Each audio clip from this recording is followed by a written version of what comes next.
Hello again, everybody, and welcome to another edition of Inside Burrell Football. This is Mike Pavlik. Mike Choma will be along in a little while. We're here to tell you about this week's game, the big rivalry game, the Battle of the Bypass against the Valley Vikings. But first, let's review what happened last Friday night at East Allegheny.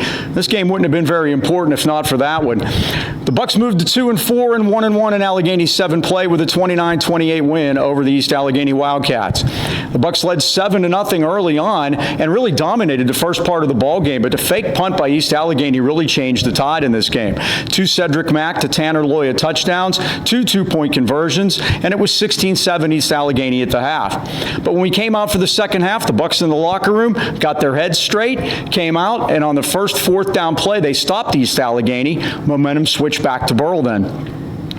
Bucs then exploded for a 22-point third quarter. If anybody would have told you there'd be no points in the fourth quarter, you just said it were crazy, but that's what happened. A 42-yard Antonio Perkins touchdown was the winner. The kick by Corey was actually the winner, and the Bucs held on to win it 29-28. Of course, we had the scoreless first quarter.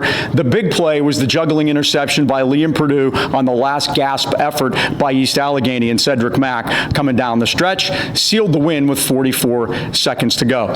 One thing to notice in this game, the Bucs had 2 100-yard rushers, and if there's anything that's a recipe for victory in WPIAL football, it's having 2 backs going over 100 yards. It was Corey's first of the year. It was good to have him back, and he's had a couple of big games against East Allegheny the last 2 years.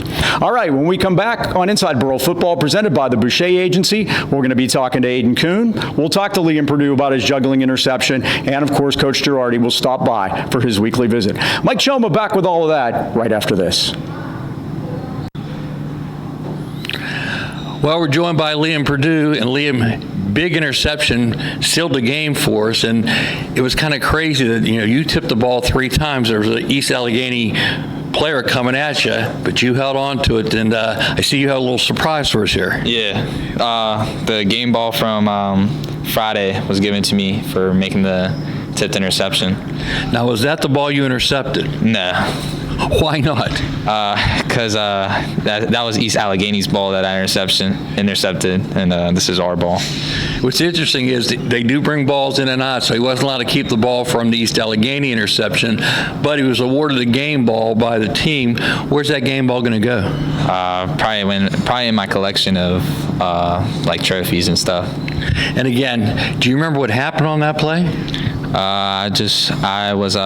We were in man, and I was guarding a kid, and I saw the quarterback looking at the other, so I went over and he threw it, and I just went to go get the ball. And it was a great anticipation on your part, because I watched it a few times. That wasn't the man you were originally covering. Yeah. In fact, you went across the field to cover your man, but you stepped in the middle and made the big play for us, and what a big play it was. What was it like on the sidelines when you came over? Everybody was pretty hyped. Everybody was telling me, good job, good way to seal the game. So.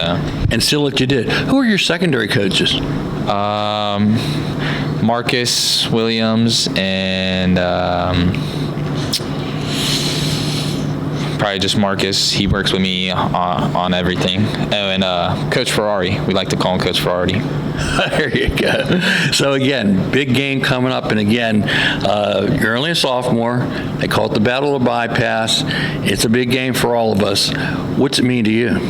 It means a lot to be able to play in this game, because it is a very big rivalry between us and Valley. So it's great to play in it as a sophomore.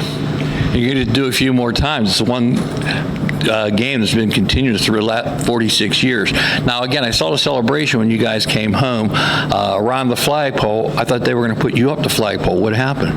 No, they usually put one of the smaller guys up there because they're easier to lift. So. Who was that? Bryson Kunkel. Bryson went up the flagpole. Yeah. Well, I'd like to see you do it again on Friday.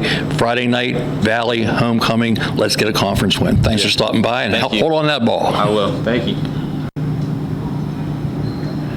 Joined now by Ayden Kuhn, one of our leading tacklers, one of our Don linemen. And boy, you guys came out the second half, and you basically stopped them on 4th down. I thought that was the key to the game. You guys are getting much more aggressive. What's been the difference since the first of the year? Just getting after it, realizing what we could do, and if we all come together, we can make big plays. And you have recently, too. And again, credit to you guys, credit to your coaches. Who are the line coaches? Scott Knoll and Ray Urbanski. And they are different people. What's the difference between Scott Knoll and Ray Urbanski? Well, Coach Knoll's a little crazy. He makes us get after it, and he pushes us. And if we don't push, he pushes. Urbanski, he's more of a laid back, really focused on making sure everything's perfect. So we have technique and motivation, basically, right? Yeah. Okay. Now, great win on Friday. What was it like in the locker room after the game? It was pretty amazing. Everyone was really hype. Just everyone felt great, getting a really close nail biter. And again, what happens here is you put your season in front of you. It could have been behind you after that game, so it was very important we come back and win that. But every week's a new game, big game coming up this Friday, Battle of Bypass, playing Valley. What does that mean to you?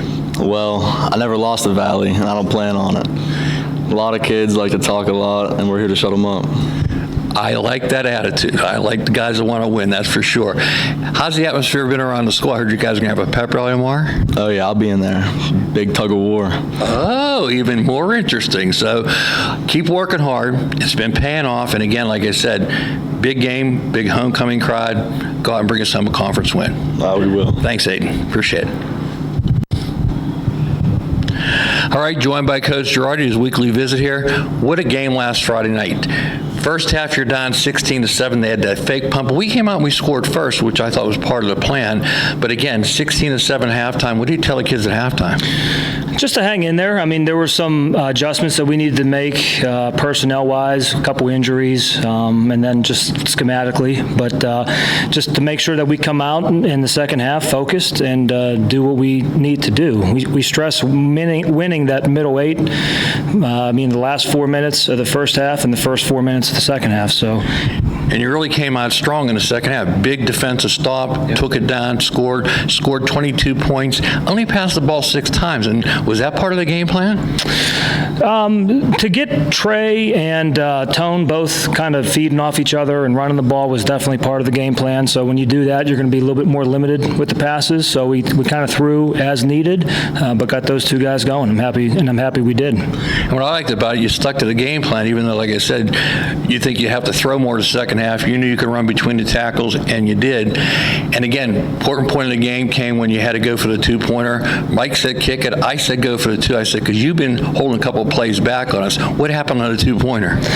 Well, I'm normally not one to chase points, but it's the second half. So you get in there and you never know. I mean, we did score one more time after that. So did they, but the fourth quarter, I believe, was scoreless. So I in the second half, I'm a little bit more inclined to try to tie it up if there's an opportunity. And we did take advantage of it there. Now, again, we don't score at the goal line where, again, I thought the guy was in, to be honest with you, but you had to make one more stop on defense. Liam Perdue, what a great play he made on that play. What did you think? Well, we've been preaching to the guys all year about making plays, so in all 3 phases, and to go out there and get a turnover, to force some pressure on the quarterback, who he was phenomenal. To see him step up and make that play for the team, to get the defense off the field, to basically get the ball back and win the game for us was huge. I was really happy for him and really happy for the defense to step up and make that play that we needed. They seem like they're a bend but don't break defense, and call them the cardiac kids because they take it down to the end. But on that particular play, Liam had a man. He came off his man, read the quarterback's eyes. Is that something you were teaching our kids? Well, sometimes they ad lib out there. Sometimes, because kids are kids, and sometimes that works in your benefit, and sometimes it doesn't. That was definitely one that worked in our benefit. What was it like in the locker room after the game? Oh, they were excited. Again, anytime you have a close win like that, a conference win, one that you have to come from behind, it feels good. So we let them celebrate it that night, and then, of course, as coaches, we get back in on Saturday and we start critiquing and moving forward, and that's what we did. And not only Saturday, Sunday night too. You guys go 7 days a week. A lot of people don't realize that, and there's a lot of game planning. And again, I thought the game plan worked excellently against East Allegheny. Come out of there with that 1-point win, did what you had to do, took advantage of what you saw. Now let's talk about Friday night. You have a unique perspective because you can talk about this from both sides of the bypass. Quarterback at Valley, now coach at Burrell. What's going through your mind?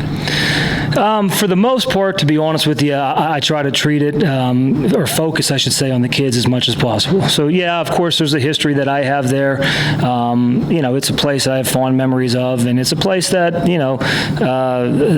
9 weeks out of the 10-week season, you're hoping that they do well. So I wish nothing but, them the best. But, of course, we prepared hard this week, and it's a big rivalry game. Everyone's excited, and we're hoping to go out and do what we think we can do. Are we going to throw out the record books? Haven't won a game yet. I call that the hidden vigorish. What do you think? Well, Nick Saban talks about rat poison, and there's been a lot of rat poison going around this week, and I've been trying to mind the kids of that, because really at the end of the day, what happened last year really doesn't mean very much at all, and anything that happened 2, 3, 4 years ago, that means about just as much as what happened 26 years ago. So we got to take this as what it is. It's a rivalry game. It's a big game for both teams. They're going to come up here. They're going to be excited. They're going to be ready to go. We have to be able to match that intensity and let the chips fall where they do. Another box to check off this week, first conference win at home. How's that sound? Let's take care of that. That'd be great. All right, Coach, looking forward to seeing everything on Friday night. Thanks again. Go Bucks.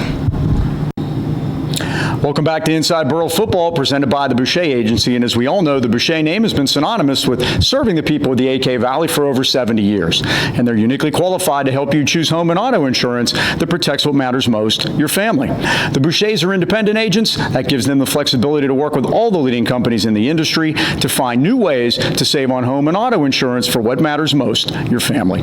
Call your hometown independent agents, John and Nick Boucher, 724-224-4300, and choose the coverage that's right for your family. And as always, their Natrona Heights office is open on Saturdays for your convenience. Remember, in the AK Valley, you're in good hands with the Boucher Agency on your side. And of course, it wouldn't be Inside Burrell Football without the trivia question. Sealed, hermetically sealed in a mayonnaise jar on Dom Girardi's back porch. We waited till he left because he doesn't want anybody to know he does that for us. What is the longest winning streak in Burrell football history? The longest winning streak, and if you look, it's on the back of my card. What is the longest winning streak in Burrell football history? And then for extra credit, who broke that streak? We'll have the answer for you after the third quarter on Friday night. All right, we'll come back and we'll preview the Valley game. We'll do that right after this. All right, welcome back to Inside Burrell Football, presented by the Boucher Agency. And as we mentioned, we talked about the entire show. The Battle of the Bypass is coming up on Friday night at Buccaneer Stadium. The Valley Vikings come in 0-6, 0-2 in A7 play. Mark Adams in his third season. He's a Leechburg guy. He's also been the head coach at Leechburg and Southmoreland. They're on a long losing streak. We've talked about it. Haven't won a game since 2023. Haven't won a conference game since 2021. And, as we said, 6 straight losses to the Burrell Bucks in this series. The longest consecutive rivalry going right now in the AK Valley. But Valley does lead the all-time series, 25-20. Thing about Valley, they're only averaging 6 points a game, which is second worst in the entirety of the WPIAL. Only Rochester has scored fewer points on a per-game basis. And what's gone on down there? My goodness, that used to be a proud program, as Valley was too. They lost to Freeport on Friday night by a score of 42-7. All 42 Freeport points were in the first quarter. How about that? Amos Glenn started it off with an 85-yard kickoff return on the opening kickoff. He also returned a punt for a touchdown. Special teams, big problem for the Vikings. Also had 2 punts blocked in this game. Amos Glenn had 4 touchdowns on the night. So that'll set it up. It's Burrell and Valley again for the 46th consecutive year on Friday night at Buccaneer Stadium. I want to thank Liam Perdue for stopping by, Ayden Kuhn for stopping by, and of course, thanks to Dom Girardi and dropping that rat poison reference was the best part of the whole show, in my opinion. Coach Saban would be thrilled with that. So, yeah, you want to get rid of all that out of your mind and just go out and play a football game. So that wraps up tonight's show. Again, they drop every Friday at 11 a.m. You can use it as your pregame show. Start it running at 6:30 before the game. We'll be on the air with pregame at 6:50 Friday night from Buccaneer Stadium. We hope you'll be there for that. So that wraps up tonight's edition of Inside Burrell Football. Thank you to Mike Choma. And once again, thanks for watching, everybody. So long.